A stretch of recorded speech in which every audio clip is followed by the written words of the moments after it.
¿Siempre quisiste que ser artista? Siempre. ¿Lo tuviste muy claro? Sí, lo único que dudé cuando era adolescente, porque todo el mundo me decía que del arte no se podía vivir, que solo lo conseguían los mejores, que algunos ni en vida, y que tenía capacidad intelectual para dedicarme a otra cosa que me fuera a dar más dinero o que tuviera más salidas.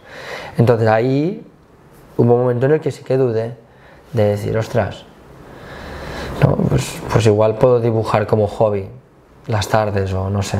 Es que cuando todo el mundo te lo está diciendo te lo crees, y más cuando eres adolescente o joven. Pero por suerte soy un poco obsesivo y yo empecé a pintar con 15 años, murales.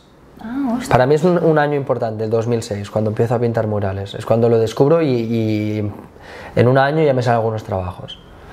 ¿Vale? Entonces, yo en ese momento es cuando tenía pensado ser ingeniero aeronáutico o industrial o algo así. Qué bien, ya ves. Entonces, cumplo 16, 17, empiezo bachillerato tecnológico para ser ingeniero.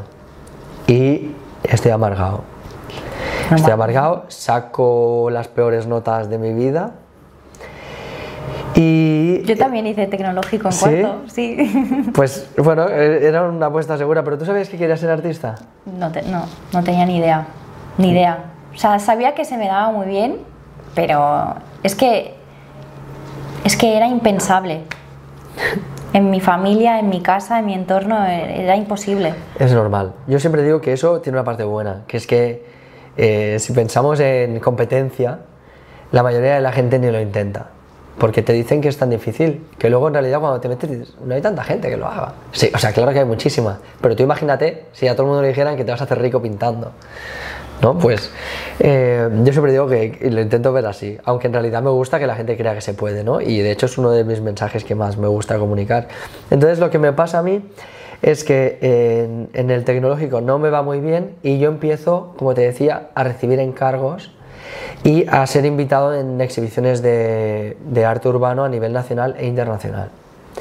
Entonces cuando yo empiezo a ver que lo que yo hago, la gente no sabía que yo era un chaval de 17 años, pero me invitaron a Bélgica, a una exhibición internacional donde pinté con mis ídolos. Wow. Los conocí en persona y pintamos un mural juntos. Con 17 años. Fue increíble.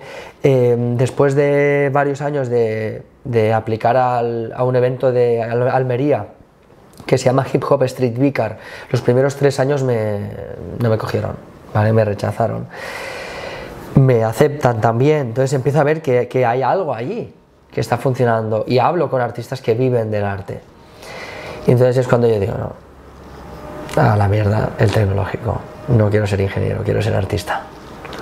¡Qué suerte! Entonces, a mis padres les costó mucho aceptar esta idea, pero yo entonces me paso al bachillerato artístico y empiezo a sacar 10. No había sacado 10 nunca.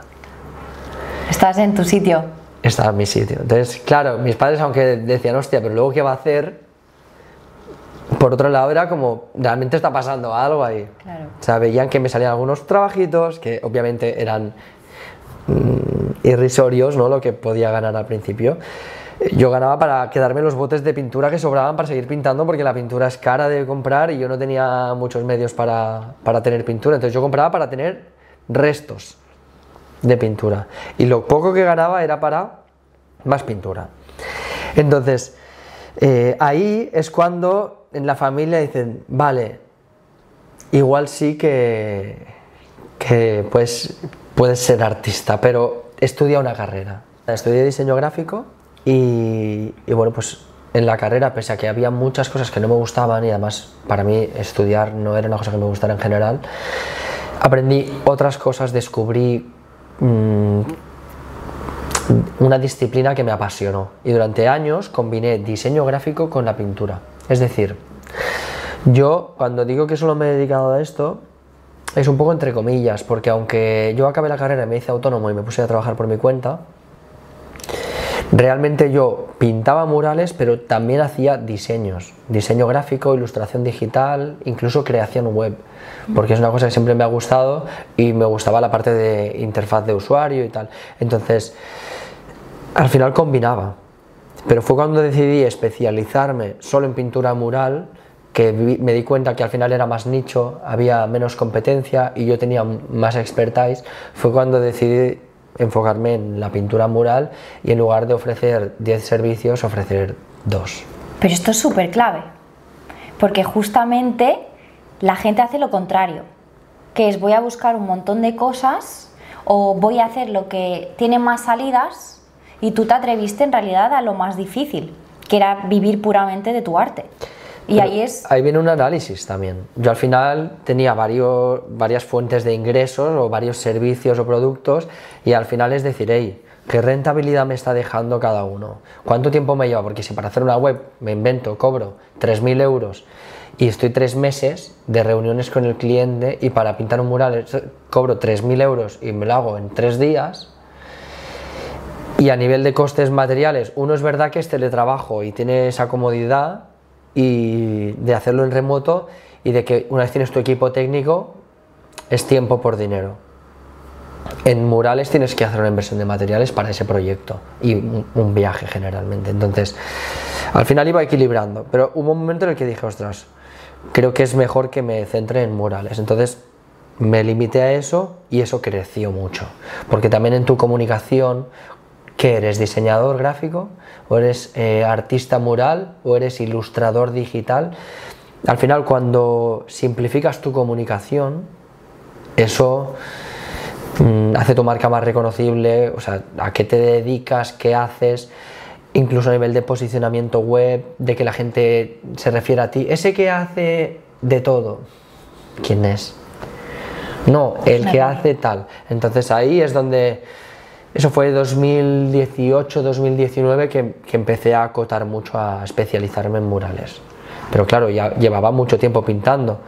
Pero de hacer solo murales, 2018 algo así fue que cerré tanto. ¿Crees que ha sido clave tener esa mentalidad más de emprendedor?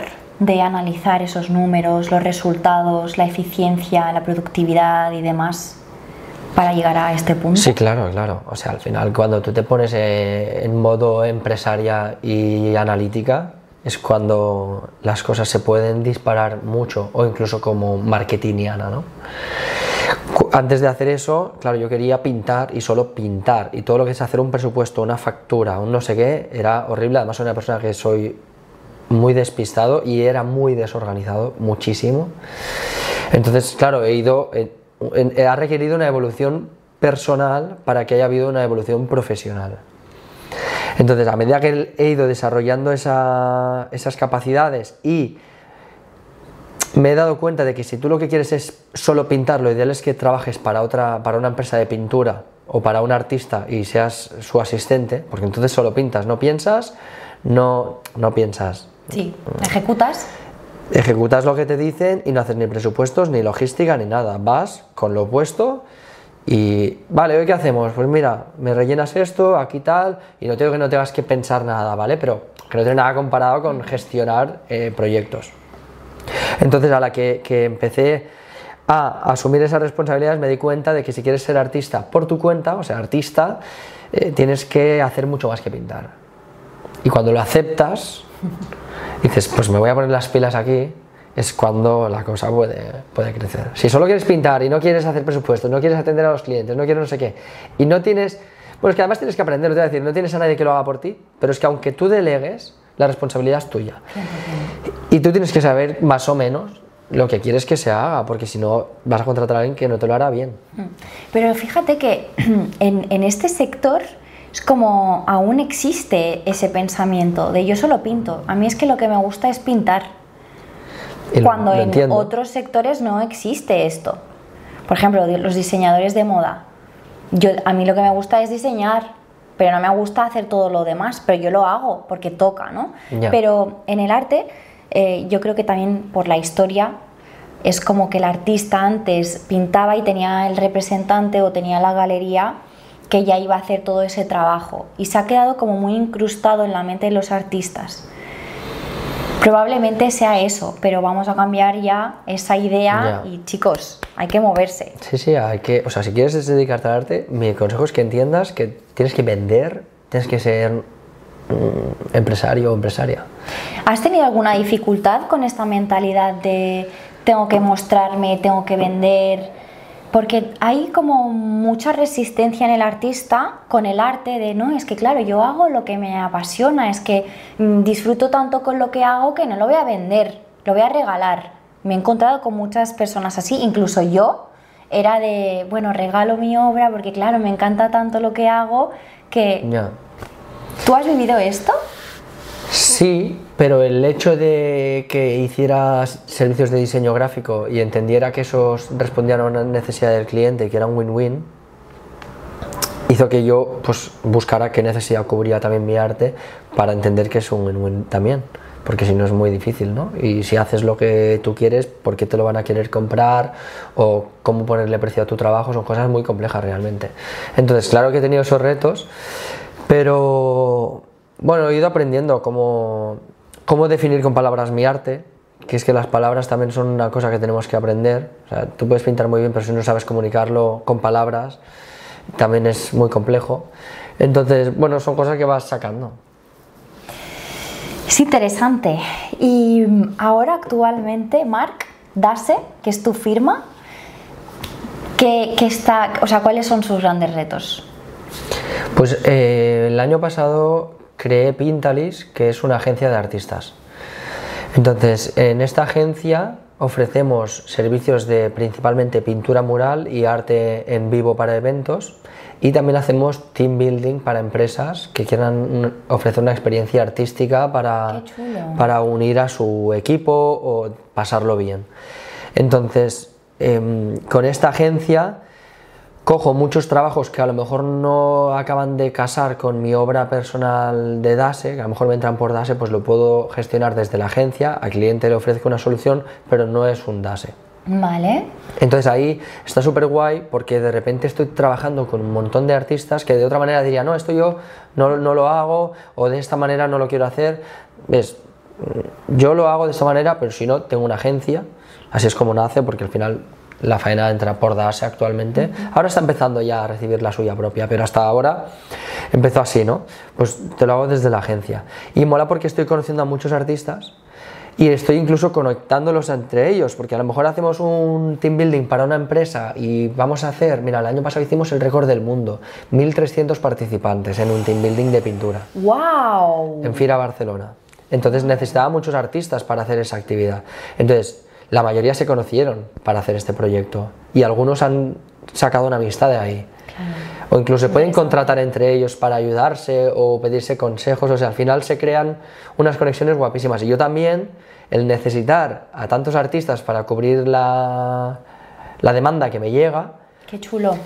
Siempre que conozco a un artista es, hey, pásame tu contacto, oye, tengo esta agencia, si quieres, pues te tengo en cuenta para los proyectos de los encargos que me llegan. Me encanta porque además yo siempre digo, en el mundo de los artistas están los músicos, está el arte culinario, los escritores, o sea, hay un montón de facetas, ¿no? Y siempre es como que me doy cuenta de que los músicos o los cantantes colaboran mucho entre ellos, ¿no? O incluso el culinario, los chefs pueden colaborar entre ellos, pero cuesta mucho con el arte plástico. Y me encanta que hagáis esto de unificar a diferentes artistas, claro, alejarnos de esa soledad del artista, alejarnos de esa soledad y qué difícil es. Es muy difícil. Y la competencia que hay, porque es como que parece que hay muy poco mercado, en realidad lo que no sabes es cómo entrar al mercado, ¿no? Y bueno, es mucho más complejo que eso, ¿no? Me gusta mucho. Es muy guay, lo que pasa es que también hay que tener en cuenta que muchos trabajos pues tienen ese aspecto comercial, ¿vale? De que estás pintando un mural con una temática, un diseño impuesto por cliente. O cliente nos propone un diseño, que esto pasa, o nos propone un tema, una idea y desarrollamos un diseño, ¿no? Y si ese diseño, ese concepto, lo que sea, al final es un tema que lo lleva la agencia, por facilitar la logística, desde la agencia nos encargamos de hacer ese tiki-taka infinito a veces del diseño. Claro. Y asegurar que sea una cosa que al cliente le encanta. Y entonces a los artistas le proponemos, esto es lo que hay que pintar, esto es cuándo hay que pintarlo y demás. Y entonces los artistas aceptan o no aceptan la oferta de trabajo, ¿no? Tenemos un portal de empleo interno donde los artistas pueden aplicar a las diferentes ofertas que tenemos. Es muy guay, tenemos 300 artistas ahí. ¡Wow! No tenía ni idea, no sabía. Porque al final Das es una marca de un artista y Pintalis es una agencia. Pero es mi agencia. Claro, pero hay mucho potencial. Y es muy guay, porque además también puedes trabajar con otros artistas, en mi caso, por ejemplo, para hacer obra personal, porque a lo mejor si tengo que pintar un edificio me interesa tener a 3 personas conmigo haciéndolo. Entonces, está muy guay, está muy guay. Claro. Pero tienen que ser artistas que dejen un poco de lado, si ese es un problema, su ego, ¿vale? Para hacer una cosa que le están diciendo, pero que no es su obra personal, colaborar con otros artistas, ¿vale? Y también hay que tener cierta predisposición. Hay proyectos que son de una persona, lo encargo a una persona y punto, pero hay otros que requieren colaboración. Y luego también que el artista le interese, porque hay artistas que no es que sea ego, es que yo ya tengo una marca como artista que no necesito hacer otros trabajos más comerciales. Entonces, claro, pero según también en la fase en la que estés. Si tienes un hueco en la agenda, o sea, yo al final tengo una marca como artista con un discurso definido, pero hay veces que digo, pues mira, esta semana, ¿por qué no voy a coger este trabajo y gano algo más? ¿Y siempre trabajas con artistas que hacen murales? No, Vale. no, porque hay uno de los servicios que ofrecemos, por ejemplo, que es personalización de artículos. Entonces hay gente que trabaja pintura textil o hace en acuarela, porque esa personalización de artículos a lo mejor se convierte en hacer retratos en un evento con acuarela o alguna cosa así. Y trabajáis más tipo eventos. O sea, sois la conexión entre empresa y artista. Exactamente, exactamente. Entonces, claro, como yo, que al final soy el director de la agencia, tengo mucha experiencia en el campo de la pintura mural y del arte en eventos, pues delimitamos, concretamos qué soporte, cuánto dura. Si por ejemplo hacemos artículos, ¿cuántos se pueden hacer en 2 horas? ¿Cuántos artículos puedes personalizar? Pues depende, ¿no? Pero claro, es tan abierto que lo tienes que definir. Entonces todo eso lo hacemos con cliente y luego a los artistas decimos, hay que hacer una caligrafía en una caja de zapatos de tal hora a tal hora, más o menos serán tantos y este es el estilo que hay que hacer. Entonces, y esto es lo que vamos a pagar. Entonces los artistas pues aplican. Entonces vemos sus perfiles, tienen unos perfiles en la plataforma donde vemos sus trabajos, las valoraciones que le hemos puesto por trabajos anteriores, pues todo, cuántos trabajos han hecho para la agencia, entonces a qué distancia están del trabajo, porque al final los viajes son también un reto y tienen márgenes de error.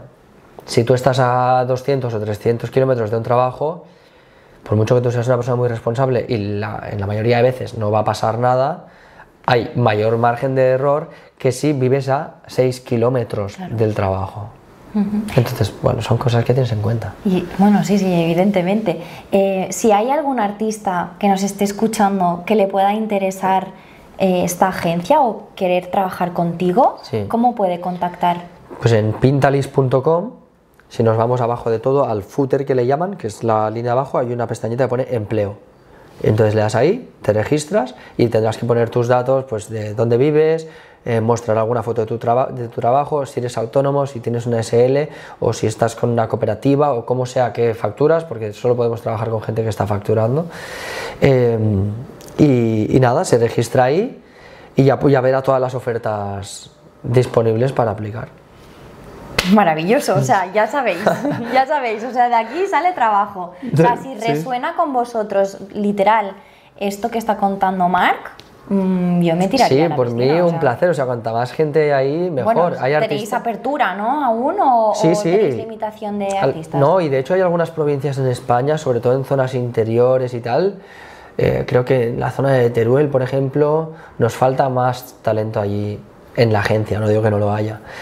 Luego hay zonas, Madrid-Barcelona, por ejemplo, que tienen más competencia, realmente hay mucho nivel y hay artistas que también para nosotros trabajar con nuevos artistas siempre hay una parte de riesgo y de confiar. Por eso es importante que la gente complete bien su perfil, porque si solo pones tu nombre y que eres de Sevilla, si yo tengo un trabajo en Sevilla y hay 20 personas aplicando para ese trabajo y con una le hemos pasado ya 20 trabajos y tiene una valoración media de 4 o 5 estrellas, claro.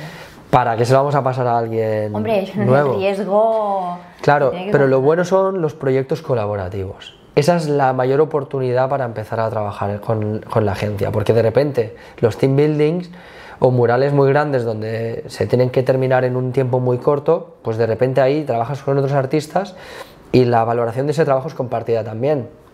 Si tú estás trabajando con 3 artistas más y ese trabajo tiene 5 estrellas, ya sea por tu aportación, por la del otro, todos tendréis 5 estrellas porque esa valoración es compartida.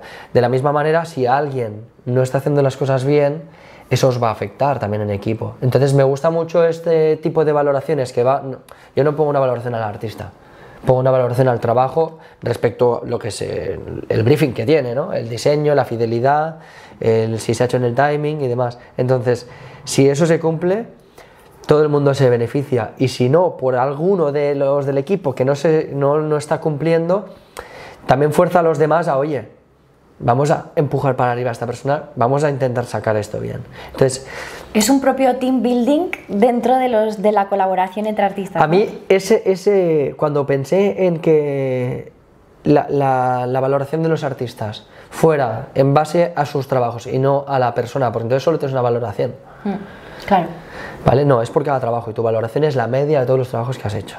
No pasa nada si uno no es un 5 estrellas clavado, ¿vale? O sea, bueno. Además, si a algún artista, en algún trabajo no ponemos 5 estrellas, siempre ponemos por qué ha pasado. ¿Vale? Oye, pues no era lo suficiente fiel a la referencia, o se ha alargado demasiado. Pero bueno, te digo una cosa, la mayoría de los artistas tienen muy buenas valoraciones, porque tienen su portafolio y no asignamos al tuntún. Claro, no es aleatorio. Claro, pero hay artistas que en un año igual han hecho 20 encargos para la agencia. Qué interesante. Y esos son miles de euros de facturación. Para que luego digan que no se puede vivir del arte. Ya ves. Es que es increíble, solo tienes que conocer a las personas o los contactos o las empresas. O sea, en realidad no. Simplemente es tener esa apertura. Pero si tú te crees el cuento de que no se puede, pues evidentemente no se puede, ¿no? Sí, total. Yo al final, no es que lo crea, es que vivo del arte y de alguna manera, no voy a decir que ayudo a otros a vivir del arte, aunque sí, les paso encargos, pero ellos también me están ayudando a mí a sacar una faena adelante. Al final, como agencia, pues tienes una ganancia por los proyectos que estás gestionando. Y cuéntame, estos últimos meses que cuando te contacté para hacer el podcast tenías la agenda súper llena, que si viaje a Miami, que si Nueva York, que si... Sí. Cuéntame esto, bueno, desde siempre en realidad, ya me has dicho que tu primer viaje fue a Bélgica y siempre te has empapado... 2009. Sí. ¿Siempre te has empapado de la internalización? Al final me he criado en la era de internet, entonces desde que empecé a publicar mis trabajos en una red social que se llamaba Fotolog, hasta ahora que está TikTok, han pasado muchas cosas, pero al final desde el primer momento tenía una ventana al mundo a través de internet, ¿no? Pues agradecido de haber decidido ser artista en este momento, en este contexto histórico. Entonces a partir de ahí empecé a fijarme, como me decían que solo podían vivir del arte los mejores, pues yo me propuse ser de los mejores. Claro, en vez de verlo como algo imposible, me gustaba demasiado para resignarme a otra cosa, me amargaba, de verdad lo pasaba mal cuando me imaginaba dedicándome a algo que odiara, ¿vale? O que realmente no me gustara y que siempre tuviera el anhelo de hacer otra cosa. Entonces me amargaba mucho esa idea, yo detecté que tenía este interés en el arte muy temprano, entonces, bueno, pues decidí meterle toda la caña que hiciera falta porque tenía 15 años. Y hasta que entrara al mercado laboral, si me formaba, tipo pues ciclo superior o carrera, lo que sea, tenía unos años para hacerme bueno. Había mucho margen, ¿no? No tenía una situación muy privilegiada porque con 15 años no tenía que trabajar para vivir. Entonces eso también es una maravilla. Si estás en otro contexto no puedes dedicarle el tiempo que yo le dedicaba, que al final los estudios llevan tiempo, pero... Nunca tienes tanto tiempo como cuando eres joven, está claro. Exactamente. Entonces yo pues ya me quedaba en la hora del recreo dibujando en el colegio, pues cuando era más mayor pues los fines de semana me iba a pintar también y por las tardes dibujaba y tal. Entonces nada, empiezo a pintar y este tipo de trabajo de pintar murales me lleva a viajar porque es que tengo referentes internacionales gracias a internet y aplico a eventos, pues para ver si soy suficientemente bueno, para conocer a artistas que admiro. Entonces empiezo a viajar, pero yo había viajado en los primeros eventos literalmente a dormir en el suelo o en un sofá de una nave o de un local con un saco de dormir y pagar, o sea, que sean viajes que se hagan en negativo, que a lo mejor me den la pintura. Entonces eso lo hice mucho y luego las cosas fueron mejorando y mi nivel también. Y entonces me empezaron a invitar a eventos con mejores condiciones o a que me salieran clientes en otros lados donde a lo mejor había ido pues de mochilero, por así decirlo, a ver si podía pintar algo ahí, pues que gustara y luego me llamaran de ahí para ir a hacer un trabajo, ¿no? Que esto en Miami fue un poco así. Miami fue la primera vez en 2017 y fui sin tener ningún encargo. Me pagué el viaje, me pagué el alojamiento, todo lo que necesitaba hacer para ver si podía abrirme algo ahí. Entonces tuve la oportunidad de pintar alguna cosa, pero ni siquiera eran encargos o era por los materiales, pero al final eso hace que la gente lo ve y puede ser que alguien te contrate, pero es un proceso larguísimo, es mucha inversión. ¿Y Miami por qué? Porque Miami tiene un barrio que se llama Wynwood, que actualmente es probablemente la meca más importante del mundo de arte urbano. Vale. Entonces yo quería estar ahí. Esto fue 2017 porque mi amigo Ferd me dijo tenemos que estar ahí, y en 2013 hice algo parecido en Nueva York. Fui a pintar a un barrio en Brooklyn, una zona que se llamaba Five Points, que era un complejo de edificios que están medio abandonados, pero que los utilizaban para estudios de artistas, tipo galerías, no sé qué, y grafiteros de todo el mundo dejaban su hueco ahí y era un sitio turístico. La gente que iba a Nueva York, vamos al barrio del hip hop, ¿sabes? Anda. O a uno de los barrios donde había más cultura hip hop y había graffiti. Entonces yo buscaba ponerme ahí donde había un foco, ¿sabes? Ponerme en el foco. Claro, tenías que ir al sitio. Claro. Y lo hiciste. Y a partir de ahí has repetido y repetido y repetido. Y ahora ya no vas de mochilero, no. Ahora vas por todo lo alto. Ahora no me con puedo quejar. Proyectos. Ahora casi siempre que viajo es porque tengo encargos que me compensan ir y volver con más dinero del que me fui, en la parte económica. Pero no solo miro lo económico, pese a todo el día de hoy. O sea, al final hay proyectos que... Yo he pintado un mural en un edificio de, no sé, 5 plantas y lo he pagado yo y no era un encargo, porque así podía hacer lo que a mí me daba la gana. O sea, yo invierto mucho y siempre creo que debería invertir más en hacer lo que yo quiero hacer, porque luego eso es lo que la gente dice. Ese edificio que has hecho, ¿podrías pintarnos nuestro nuevo edificio? Claro, pero esa es la visión. Tú has dicho he invertido, no he gastado.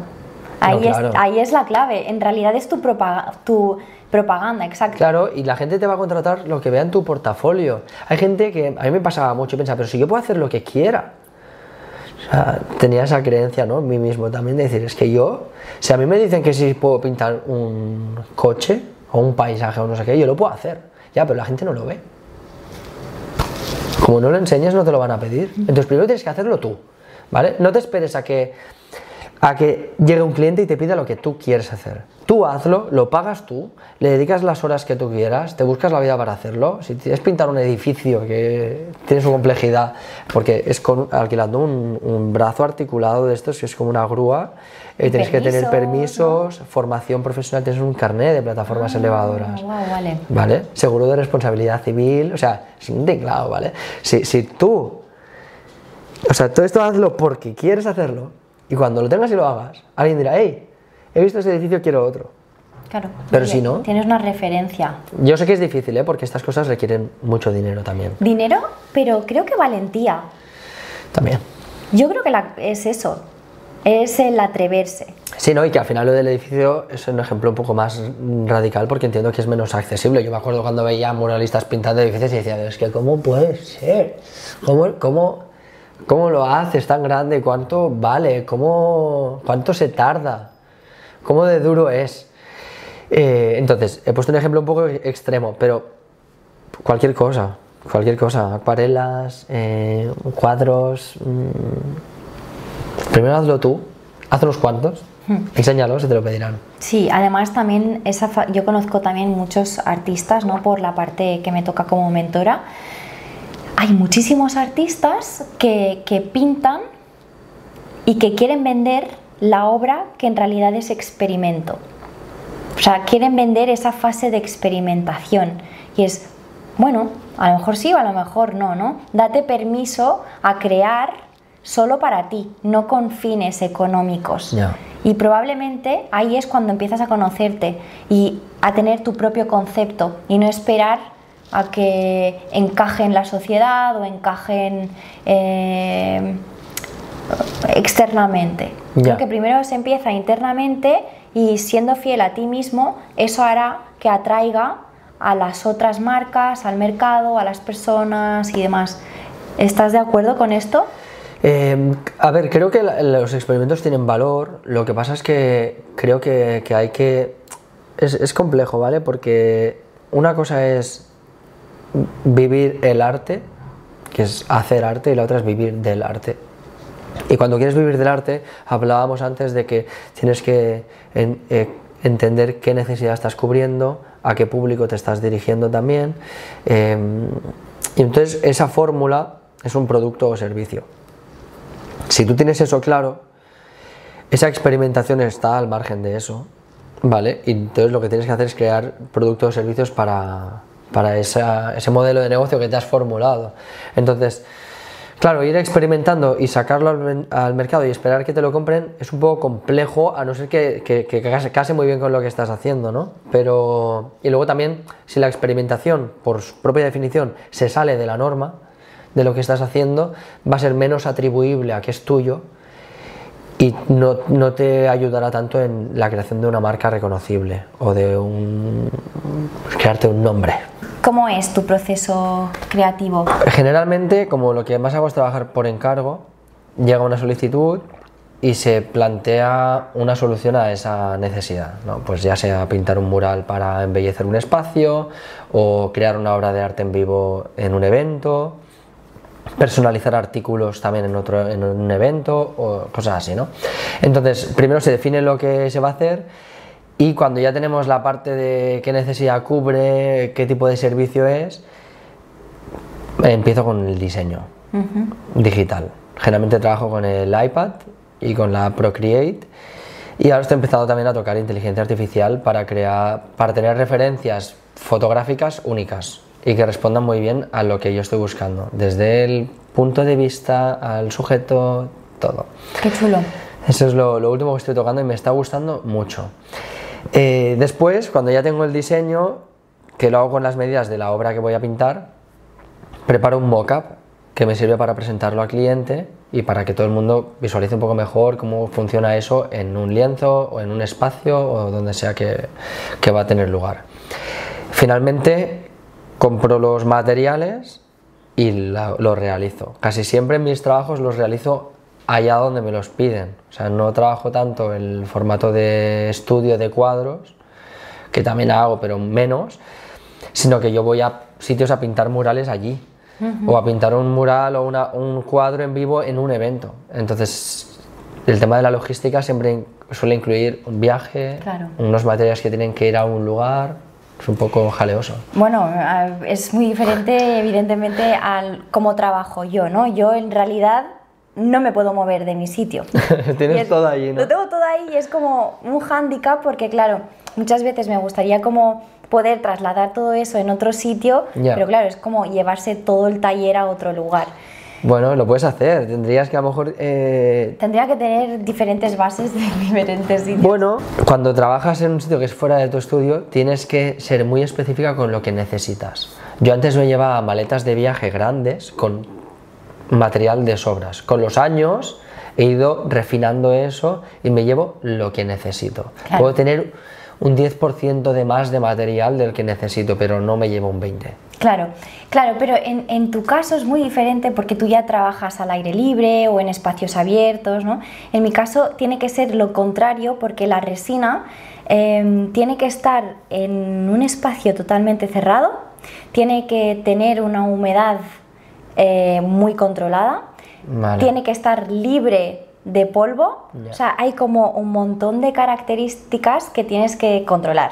Entonces, ojalá pudiese coger y pintar en el campo, pero es imposible, porque todo se pega en la resina. Forma parte de la obra. Formaría parte de la obra, pues todo lo que se encuentre en la naturaleza. Una ramita. Algún día a lo mejor lo hago, ¿no? Pero bueno, que al final es verdad que todo tiene sus pros y sus contras en el momento de crear. ¿Con tus clientes te encuentras esa apertura mental de queremos esto y crea lo que tú quieras, o generalmente te piden algo como muy en concreto? O sea, lo que es creativamente, ¿cómo lo vives tú? Vale, es una pregunta maravillosa, porque hay que tener en cuenta que si tú como artista no tienes un estilo definido, no te pueden pedir que hagas lo que tú quieras porque no lo ven.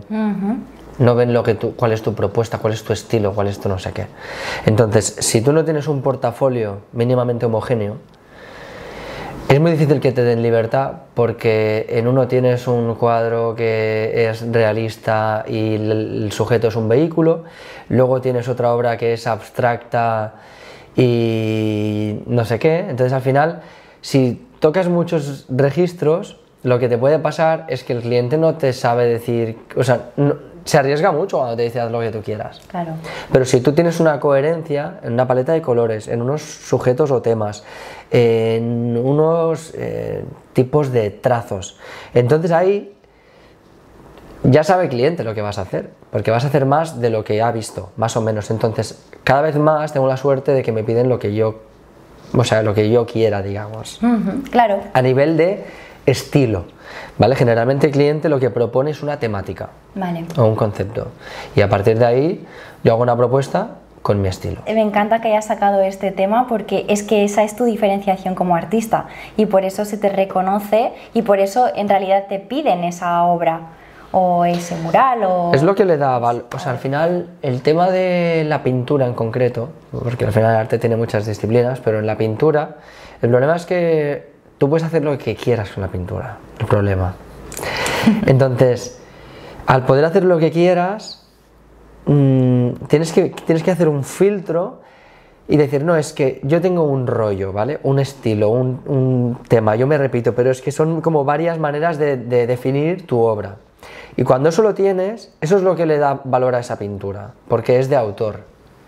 Es un trabajo de autor. Si no, es un trabajo artesanal, probablemente, ¿no? Que puede estar muy bien hecho, pero si no es reconocible o atribuible a alguien, es que no tiene suficiente personalidad como para ser una obra de autor, y eso al final tiene más valor. Entonces, a los clientes hay que explicarles un poco a veces pues esto.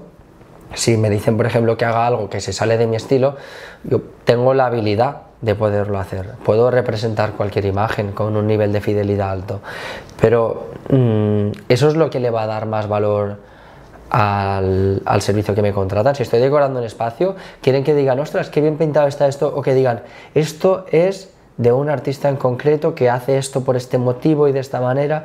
Eso al final es lo más valioso, pero al final depende del objetivo del cliente. Claro, ahora estás en este punto. Sí. ¿Siempre ha sido así? Cuando empezó Marc en el mundo creativo, ¿cómo fue? ¿Cómo ha sido todo este proceso? Que va, y además ahora, o sea, no el 100% de las personas que me contactan para contratarme lo enfocan así, ¿vale? Hay gente que me contacta porque alguien le ha dicho que pinto murales y no está pensando en lo que yo hago, está pensando en lo que necesita, y igual ni conoce nada de lo que yo hago, solo es una recomendación de alguien que le ha dicho, oye, este chico lo hace bien. Entonces, no todo el mundo llega con esta visión. Y por supuesto, esto es algo reciente. Es decir, yo llevo pintando, creo que son 13 años, murales, dibujando toda la vida, pero murales unos 13 años, 13 son, o más yo creo, ¿qué digo? 13, 18 me parece, desde el 2006. Entonces, claro, yo primero fui aprendiendo, y lo que hacía era, vengo del graffiti, entonces yo primero hacía letras y trabajaba pues diferentes estilos de letras, combinaciones de colores, y empecé también a tocar la figuración en la pared, porque desde pequeño me había dibujado, y entonces cuando dije, ostras, voy a probar de hacer dibujos más o menos realistas, como los que podía hacer a lápiz, es cuando empezaron a llegar trabajos muy pronto, porque yo ya sabía dibujar. Claro. Entonces aprendí una nueva técnica y empecé a dibujar en la pared. Y yo ahí lo que buscaba era retos. Yo pintaba imágenes que me parecían difíciles, pues algo con una transparencia, tipo un objeto de cristal, la fragmentación de una imagen que te genera el agua, ¿no? Cuando tocas el agua y te la distorsiona, pues buscaba cómo imitar eso, los colores de la piel, qué difícil es pintar una cara, cuántos tonos tiene. Entonces yo buscaba esos retos al principio, buscaba imágenes difíciles que hacer, ya está. Y me iban saliendo trabajos y yo pintaba lo que me decían. Y con el tiempo, también, bueno, yo también iba haciendo cosas que me daba la gana, pero sobre todo con ese objetivo de reto. Y no sé qué año sería, igual cuando llevaba un par de años pintando, incluso menos, enseguida vi que el arte urbano tiene mucho poder en nuestra sociedad porque está trabajando el mismo medio que la publicidad, ¿vale? Las vallas gigantes que te venden un coche tienen un formato muy parecido al de un mural. Entonces yo dije, ostras, si las marcas se dejan millones para promover que la gente se compre un coche, ¿qué cosas creo yo? Que además siempre he sido muy idealista y muy, no sé, como, sí, idealista y pensando mucho en lo que no me gusta del mundo y en quererlo cambiar. Entonces yo decía, ostras, ¿y qué cosas puedo hacer yo para, con mi arte, promover algo que no es una venta, es una idea? Entonces ahí fui evolucionando primero la parte de conceptual y luego a nivel técnico pues también estudié diseño gráfico y hay muchas cosas del diseño gráfico que me gustaron, desde la tipografía, combinación de colores, composición. Entonces todo eso ha ido nutriendo mi trabajo hasta el punto donde ahora pues tengo una obra que tiene un mensaje bastante definido, unos registros o unos elementos muy recurrentes, y ahora es cuando pues un DASE es un DASE por los materiales que uso, por el estilo que tiene y por el concepto que hay detrás. Claro. Claro, ha sido como un puzzle que has ido montando a lo largo de todos estos años, o sea, no es algo que te ha venido boom como idea, no, y ha salido. Y es difícil porque tienes que decidir con qué casarte y con qué no, y al final como artista siempre buscas también innovar y te inspiran cosas nuevas y quieres beber de esto y de lo otro, y es difícil decir, mira, al final me quedaré con esto. De hecho mi arte es un collage de estilos porque me gustan muchas cosas. Claro, sí. ¿A ti cómo fue en tu caso? En mi caso sí que experimenté mucho antes de encontrar el tema de la resina, pero fue como probar la resina y como iluminarme, decir, este es mi material. Sentía como una sinergia muy potente porque me permitía como fluir, como dejar el control, ¿sabes? Y como que sentía que era muy yo, o que me iba a enseñar muy a mí. Es decir, romper con las limitaciones. Pues la resina se va por los lados, ¿no? Pues si hay que fluir y caer, pues se cae y se fluye, ¿no? Tirarme a la piscina, o sea, como mucho ese concepto, y que todo se mezcle entre los colores y demás, también era como algo que me encantaba mucho.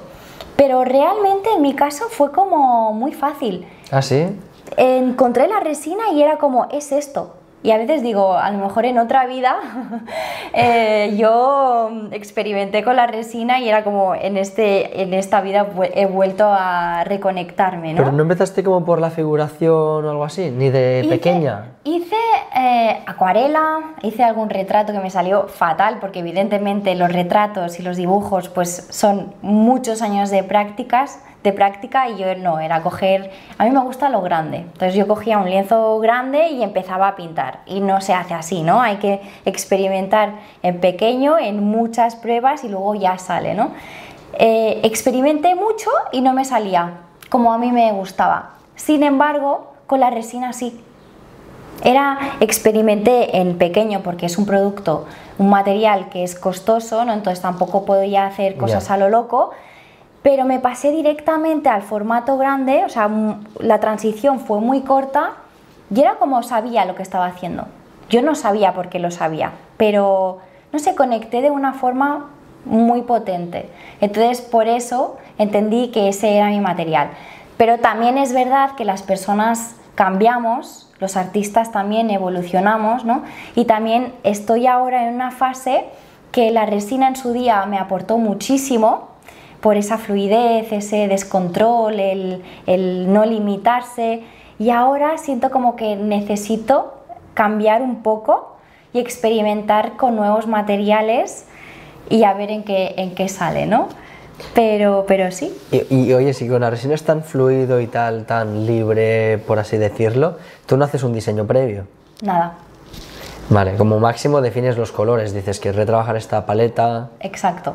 O sea, hay dos fases en realidad, o dos maneras de empezar. Hay una primera de pensar más o menos el concepto o cómo quieres que se vea,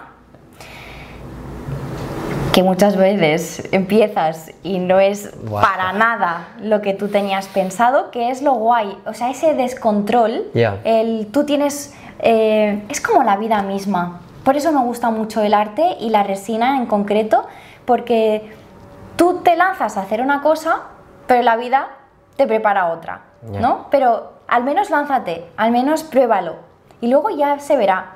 Y el resultado que sale cuando es fluido, cuando es intuitivo, es muy bonito. Y después pues hay otra manera de hacer de déjate fluir, da igual. O sea, los colores literal los mezclo en ese momento. Ahí estoy pintando, cojo los botes de pintura, empiezo a hacer las mezclas y se me va ocurriendo el concepto mientras lo voy creando. Me parece sorprendente porque claro, en mi caso es tan diferente. Está todo súper definido. Y de hecho, o sea, todo el proceso que sigo, desde el diseño con el mockup hasta luego trasladarlo a la pared y demás, está hecho para limitar al máximo la improvisación. Pero por un lado, porque responde la mayoría de veces a un encargo de un cliente, pero también porque cuando lo hago por mi cuenta para hacer un mural que yo quiero hacer, a mí esta parte de experimentar, claro, en un formato grande, corregir algo es más costoso en tiempo, en material y en todo, ¿no? Entonces, al final, yo donde experimento y juego y hago trazos más o menos locos es en el momento de hacer la creación digital. Claro, pero ese es tu lienzo en blanco. Tu lienzo en blanco no es la pared. En la pared reproduzco lo que he hecho y me ha gustado, porque al final en la tablet hago un trazo, no me gusta, lo deshago y lo vuelvo a tirar. Claro, tú imagínate esto, o sea, aquí tienes un mural que tiene un trazo blanco que es como un lazo. Esto no está tirado así. Claro. ¿Sabes? Está tirado así en un formato pequeño, pero cuando lo pasas a lo grande, como no ocurre de esta manera, esto no puedo luego decir, vale, lo borro y encima tenemos blanco encima de negro, o sea, es una cosa, es un proceso muy diferente, ¿no? Y yo lo envidio en parte porque es la parte más divertida, la de... Sí, pero también he llorado mucho, o sea, y las cosas son como son, o sea, yo he llorado mucho de decir... ¿Has llorado de verdad? He llorado literal de verdad, porque se suda, o sea, literalmente sudas cuando es pequeño formato, nada. Y de hecho, mira, vuelvo a repescar lo que decías al principio de hacerlo difícil. Yo creo que es la clave. Cuando te atreves a hacer lo que la gente no se atreve a hacer, es cuando empiezas a desmarcarte, ¿no? Entonces, en mi caso era lo mismo. La resina en general es difícil de utilizar, por todo lo que te comentaba, la temperatura, la humedad, el polvo y demás. Entonces, cuando es un formato pequeño es muy controlable, todas las variables. Cuando es un formato grande no es tan fácil, ¿no? Entonces, yo que soy como muy echada para adelante y muy atrevida y de querer desmarcarme y hacer las cosas diferentes, yo quería hacer cosas grandes. Claro, yo cuando empecé no sabía lo de la humedad, yo no sabía lo de la temperatura. ¿Porque te craquela si estás seco? ¿Qué le pasa? Sí, porque la humedad hace como una reacción química y se ve como O sea, no se cataliza de forma correcta. Entonces, como arrugado. Sí, como arrugado, como grietas. Claro, cuando haces una obra así, que te has gastado litros de resina que vale una pasta, literal quieres llorar y no sabes qué es lo que ha pasado. Entonces, muchos meses de investigación, de preguntar, de experimentar, y mucha gente que hace resina me pregunta, oye, ¿cómo lo haces? Te queda totalmente perfecto. Y yo, llorando mucho. Entonces, ¿a qué venía esto? A la parte de experimentar, que yo te decía que es la parte más divertida cuando estás en el momento de libertad, por así decirlo. Sí, es muy chulo, pero tienes que dejarte llevar, evidentemente. O sea, si tienes que controlar el trazo, olvídate, porque es imposible. O sea, hay técnicas. Tienes que dejar la resina catalizarse un poco y ser súper rápido, pero son minutos de trabajo. Minutos literal de a lo mejor tienes 10 minutos para hacer un trazo como muy fijo. Y te decía de llorar literal al principio con el tema de la temperatura y demás, en verano y en invierno se trabaja muy diferente la resina por la temperatura, ¿no? En verano se calienta súper rápido. Entonces, si a lo mejor el proceso te dura 45 minutos de trabajo, solamente tienes 45 minutos, en verano a lo mejor son 30. Y se empieza a calentar la resina muy rápidamente. Entonces, si tú venías con el experimento de invierno, no te sirve para verano. Es una movida, es una gran movida. Los secados es uno de los temas más difíciles o más importantes en la pintura. Sí, ¿cómo es esto en los murales? Pues generalmente yo empecé a pintar con aerosoles con base disolvente, que seca un poco más rápido que la base de agua, pero los disolventes son componentes tóxicos y dejé de utilizar ese tipo de pintura. Por sostenibilidad sobre todo, pero también poco por salud, porque al final estás inhalando.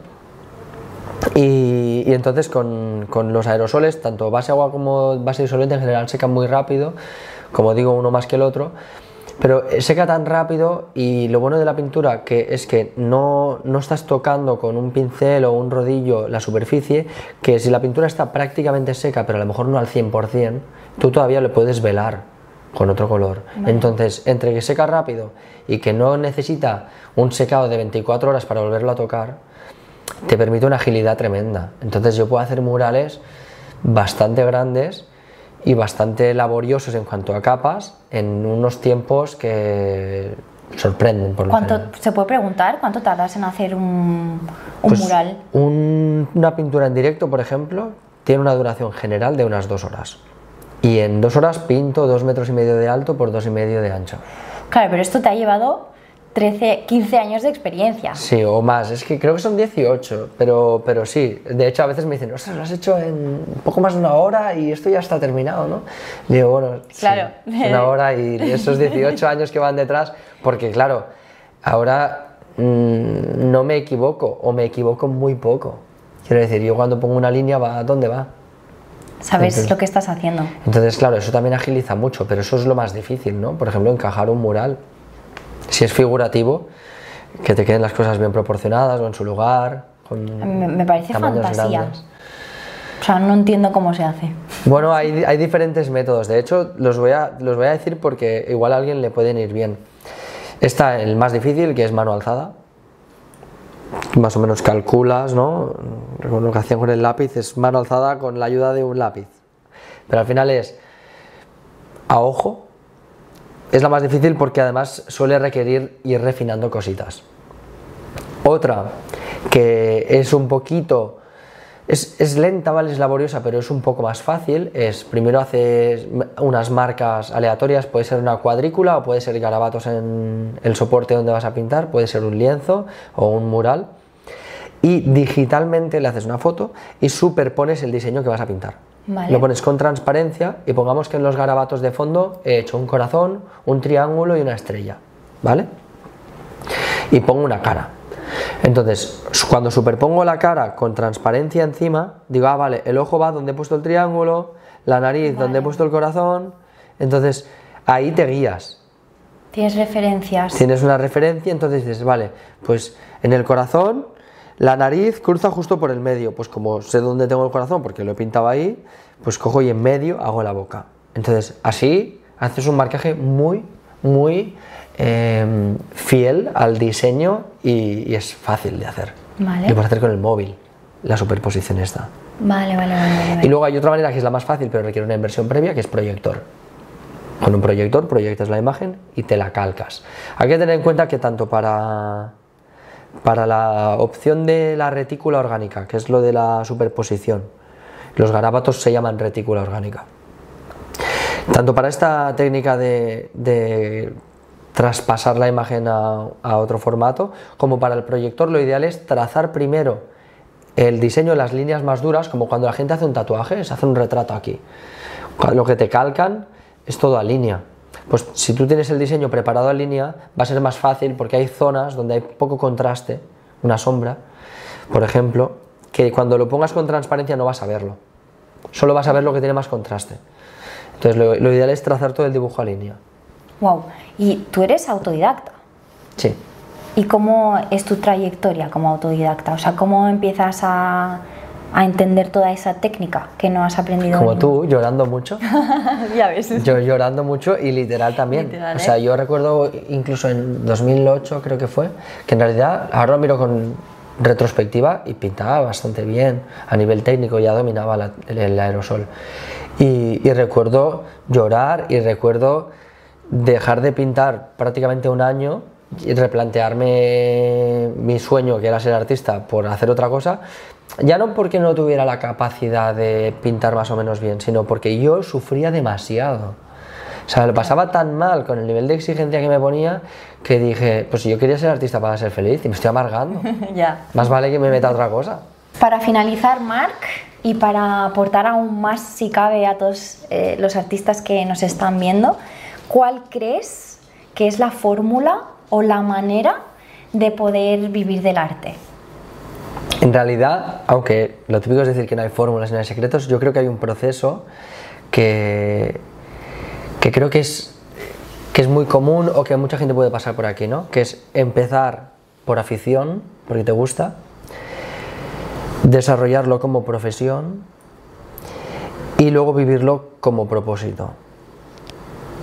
¿Vale? Entonces, desarrollándolo un poquito más, la afición ya sabemos lo que es, has encontrado algo que pues, te entretiene, te divierte, te aísla, lo que sea, pero que disfrutas. Luego la profesión es encontrar esta parte que decíamos de cómo lo que hago puede cubrir una necesidad de otra persona o de otras personas o de una empresa y tal, y cómo lo puedo encajonar para que sea un producto o servicio y comunicar para que se venda, ¿vale? Entonces tiene esa última parte, o sea, esa parte del medio, y luego la que más me gusta, que es la que me encuentro ahora, que me parece fascinante porque le da sentido a mi vida, es la del propósito, ¿vale? Porque cuando pasas de la primera, de la afición a la profesión, cuando estás en la afición solo quieres vivir del arte, o al menos eso es lo que me pasaba a mí. Solo quería vivir del arte, era tan difícil, tan imposible, que era mi foco. Y cuando empecé a vivir del arte, al cabo de unos años, cuando ya conseguí surfear la inestabilidad económica de esta profesión y estabilizarme un poco más y que variara un poco menos, ¿no? Entonces, de repente quieres... O sea, tu sueño de vida ya está cumplido, necesitas nuevos horizontes. Entonces es ahí cuando recuperé un poco pues cosas que ya había hecho, ¿no? De murales con el objetivo de cambiar el mundo, ¿vale? De tener mensajes reivindicativos o bonitos que yo crea que pueden darle pueden afectar a la cultura popular de alguna manera. Al estar en la calle, los murales y tal, yo pensaba, ostras, esto puede comunicar algo importante. Entonces este activismo o artivismo lo recupero cuando ya estoy full time artista y pues cómodo, y es cuando digo, no, es que yo lo que quiero es hacer eso, es que mi arte tenga un sentido para mí, que es que tenga este objetivo de pintar un planeta mejor, que yo digo. Entonces, afición, profesión y propósito. Porque si no, cuando ganas dinero con el arte, ¿cuál es el siguiente objetivo? ¿Ganar más dinero hasta cuándo? Claro. Me ha pasado de decir, no, quiero más dinero porque quiero más estabilidad económica, lo cual es normal, pero también hay una parte de que medimos el éxito en dinero. Entonces yo ahí al final, ¿qué digo? ¿Cuánto quiero ganar? ¿100.000? ¿500.000? ¿1 millón? ¿2 millones? Es infinito. No hay fin. Siempre va a haber alguien que gane más y yo siempre podré ganar más, y si luego en esta inestabilidad gano menos, yo no puedo depender mi realización personal de cuánto dinero gano. Tengo que tener un nivel de vida con el que me sienta cómodo, ¿vale?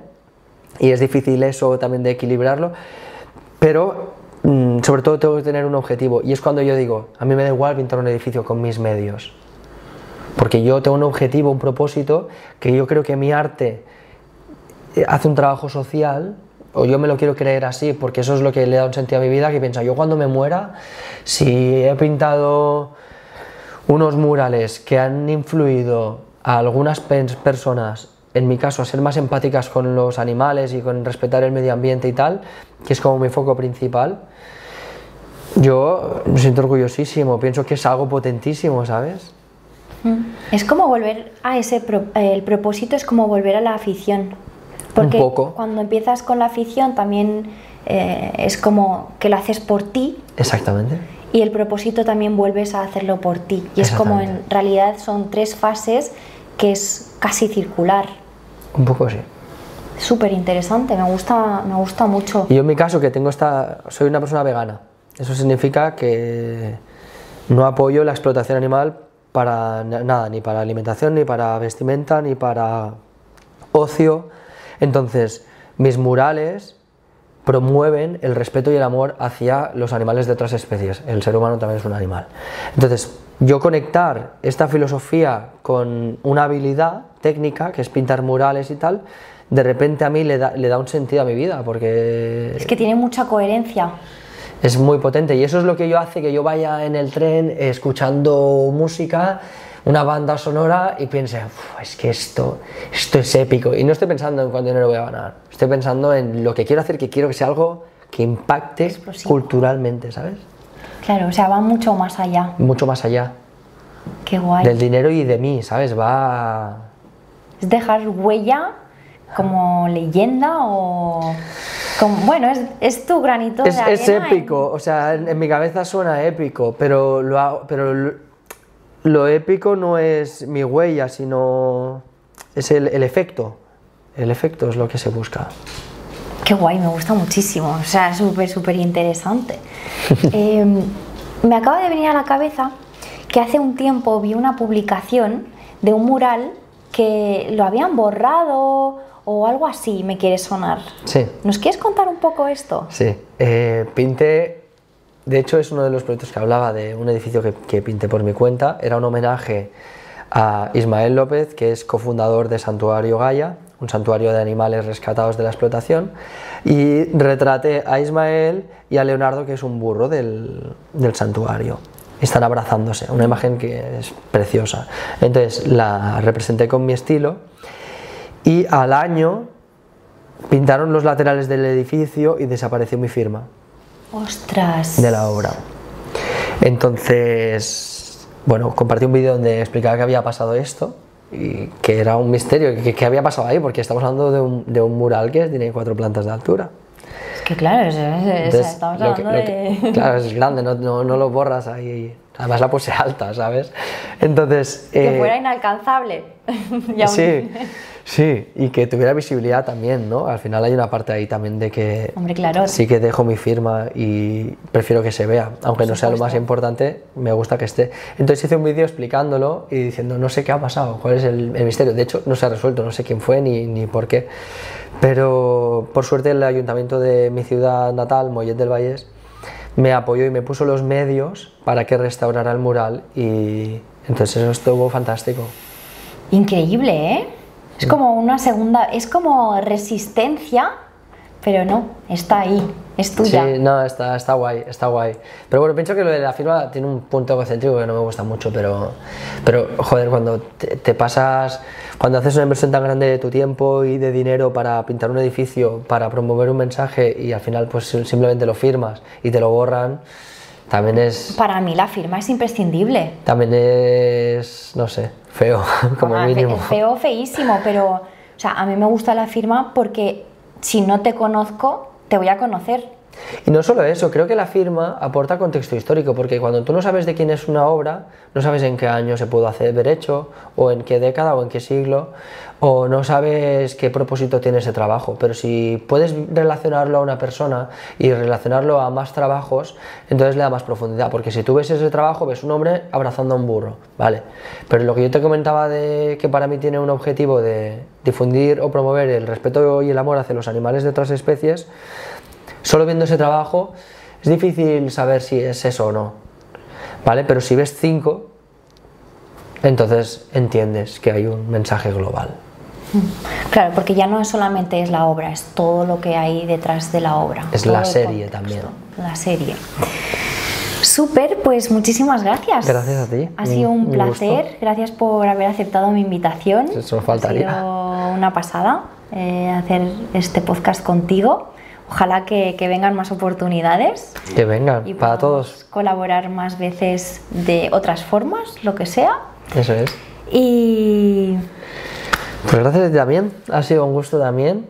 Un poco de chapa que he soltado aquí, pero muy contento, la verdad. Muy contento y ojalá le pueda servir a alguien algo de lo que hemos hablado, como mínimo la agencia, para hacer algunos trabajillos si les interesa, y si no, pues algún consejo de cómo vivir del arte, que al final yo sí que quiero decir que sí que se puede vivir del arte, ¿vale? Que todo eso de que es muy difícil, que solo lo consiguen los mejores y no sé qué, no todo es verdad. Sí que es difícil, es un camino muy largo, muchísimo más largo de lo que yo me esperaba y hubiese deseado, pero no solo viven del arte los mejores. Al final es una profesión que se puede desarrollar, pues obviamente tienes que hacerlo bien, pero es más todo lo que envuelve el pintar lo que hace que puedas vivir de ello. Eso es. Pues aquí lo dejamos por todo lo alto. Chao. Muchísimas gracias. Que vaya muy bien. Muchas gracias. Un placer. Ha sido súper. O sea, me ha encantado. Qué bien.